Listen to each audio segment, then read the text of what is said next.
দেখুন, এই প্রতিবেদন অনেকগুলো প্রশ্নের জায়গা খুব সুস্পষ্টভাবে উঠে এসছে। এখন প্রশ্ন হচ্ছে গিয়ে, একদিকে তো এই ছবি, অন্যদিকে দাঁড়িয়ে যুদ্ধ পরিস্থিতিতে গ্যাস সরবরাহে কতটা ঘাটতি তা গতকাল অলরেডি আপনারা দেখেছেন। মানিকতলার একটা পাম্পে আমরা দেখেছিলাম যে লম্বা লাইন।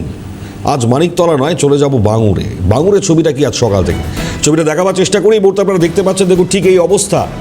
স্পষ্ট করি আরো ছবিটা, দীপাঞ্জনা সহ আমাদের সঙ্গে রয়েছেন সরাসরি।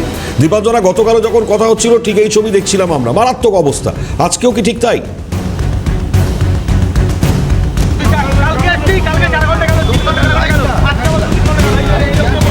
একেবারে দেখো মণিময়, যুদ্ধ পরিস্থিতিতে আন্তর্জাতিক বাজারে যেভাবে গ্যাসের সরবরাহ কমে গিয়েছে তার প্রভাব একেবারে খাস কলকাতায়। গতকাল আমরা দেখেছি মানিকতলা পেট্রোল পাম্পের যে ছবি, একেবারে জীবন্ত ছবি ধরা পড়েছে। 500-রও বেশি অটো লাইন দেওয়া হয়েছে। শুধুমাত্র সকাল থেকে নয়, বলা যায় সারা রাত ধরে লাইনের ছবি আমরা দেখিয়েছি।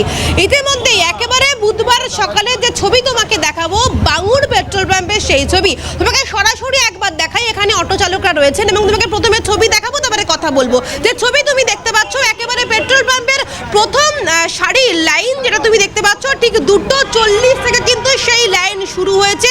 যে ছবি আমার চিত্র সংবাদী সমীরণ তুলে ধরছে, সেই ছবি তুমি দেখতে পাচ্ছ। একেবারে প্রথম যে মুখ রয়েছে, অটোর যে লাইন রয়েছে, সেখান থেকে কিন্তু শুরু হয়েছে অটোর লাইন। এবং ছবিটা শেষ প্রান্তের ছবি দেখাবো, তবে সরাসরি কথা বলবো। এখানে অটো চালকরা বেশ কিছু অভিযোগ করছে।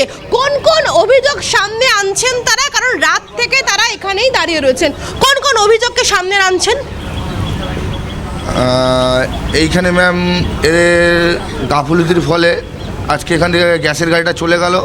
গতকালও গ্যাস দিল না আমাদের। আপনার রাত কটা থেকে দাঁড়িয়ে রয়েছেন? চারটের থেকে গ্যাসের গাড়ি কখন দেখতে পেলেন? 4:10-15 সময় ছিল। আমি তো 3:30টার সময় গ্যাসের গাড়ি দেখি। তখন কি এখানে কেউ ছিল না পেট্রোল পাম্পে কর্তৃপক্ষ? না, সব ঘুমাচ্ছিল ম্যাডাম। তা গ্যাসের যারা গ্যাস নিয়ে এসেছিলো তারা ডেকেছিল, তারা উঠিয়েও নি। তাদের গাফিলতির ফলে গ্যাসের গাড়িটা ড্রাইভারটা ডাকতেও গেছিলো, প্লাস 4 ঘন্টা দাঁড়িয়ে মুখোমুখি এসছি। 4 ঘন্টা লাইনে দাঁড়িয়ে মুখোমুখি এসছি, তখন গ্যাস শেষ।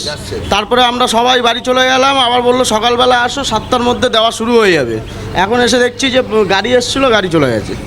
মানে অভিযোগ গাফিলতি এই যে এদের স্টাফরা সব ঘুমাচ্ছিল, এর জন্য গাড়িটা চলে গেল। ডাকছে, উঠছে না কেউ। এখন বলছে যে গ্যাস এখন পাওয়া যাবে না, 10টার পরে যাওয়া হবে। কি বলবেন? এখন বলছে ওনারা ভোর 4টা থেকে সব বোঝা যায়, কালকে ছিল না, গ্যাস বন্ধ হয়ে গেছিলো। ভোর 4টা থেকে এসেছে গাড়িটা দাঁড়িয়েছে, গাড়ির লোক বলছে ওখানে ঢেকেছি ওরা।